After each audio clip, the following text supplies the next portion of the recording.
లోక్సభ సమావేశాలలో విద్యార్థులను తీవ్ర పదజాలంతో అవమానించిన రాహుల్ గాంధీ తక్షణమే క్షమాపణ చెప్పాలని బీజేపీ తెలంగాణ రాష్ట అధ్యకుడు రామచంద్రరావు డిమాండ్ చేశారు.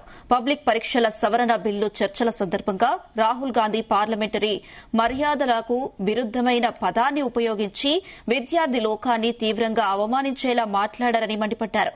ఆయన వ్యాఖ్యలను బీజేపీ ఖండిస్తుందని తెలిపారు. దేశ భవిష్యత్తు అయిన విద్యార్థులను తీవ్ర పదజాలంతో పిలవడం రాహుల్ గాంధీ అజ్ఞానానికి నిదర్శనమన్నారు. పార్లమెంటు సమయాన్ని వృధా చేస్తూ రాహుల్ గాంధీ పాలిటిక్స్ ఇండియా లా వ్యవహరిస్తున్నారని ఎద్దేవా చేశారు. ఇక తెలంగాణ ఉద్యమంలో కాంగ్రెస్ ప్రభుత్వం వందలాది మంది విద్యార్థులను పొట్టన పెట్టుకుందని ఆరోపించారు. గత ఎన్నికల్లో ప్రియాంక గాంధీ స్వయంగా తెలంగాణకు వచ్చి యూత్ డిక్లరేషన్ పేరిట ఇచ్చిన హామీలు నెరవేర్చలేదని రామచంద్రరావు ఆరోపించారు.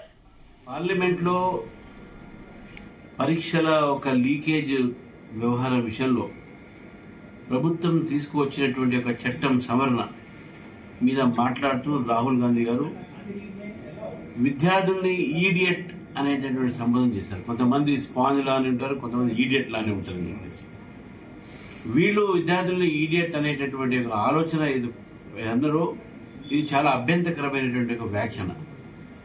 విద్యార్థులు ఈ దేశ భవిష్యత్తు, వాళ్ళని ఈడియట్ అంటే అది ఎవరైనా మీ భావాల సంబంధం కావచ్చు, ఇంకేదైనా భావాల సంబంధం కావచ్చు, కానీ విద్యార్థుల్ని ఈడియట్ అనడం ఏది ఉందో దేశ భవిష్యత్తుని ఈరోజు వారు మొత్తం అవమానపరిచినట్టు.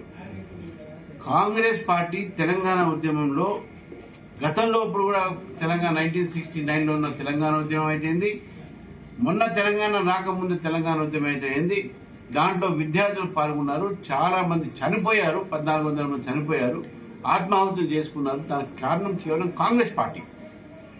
చనిపోయిన వారు ఇద్దరు కూడా ఈరోజు యువకులు, విద్యార్థులు మాత్రమే. శ్రీకాంతాచార్య దగ్గర నుంచి ఎవరైనా సరే అటువంటి ఒక విద్యార్థులను కూడా అవమానపరిచేటటువంటి రీతిలో ఈరోజు కాంగ్రెస్ పార్టీ ప్రవర్తిస్తా ఉన్నది.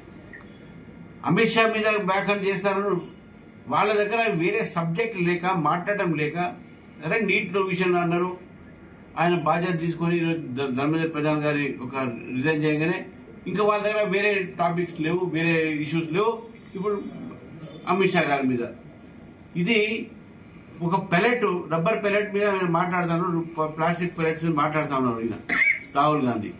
నువ్వు రేవంత్ రెడ్డి ప్రభుత్వం ఉన్నప్పుడు 2014 ముందు తెలంగాణలో ఎంతమంది విద్యార్థుల్ని మీ ప్రభుత్వం చంపింది? కాంగ్రెస్ పార్టీ చంపింది. చిదంబరం అనౌన్స్మెంట్ చేసి యూటర్న్ తీసుకున్న తర్వాత కాంగ్రెస్ పార్టీ సమయానికి తెలంగాణ ఇవ్వకపోవడంతో వందలాది మంది విద్యార్థులు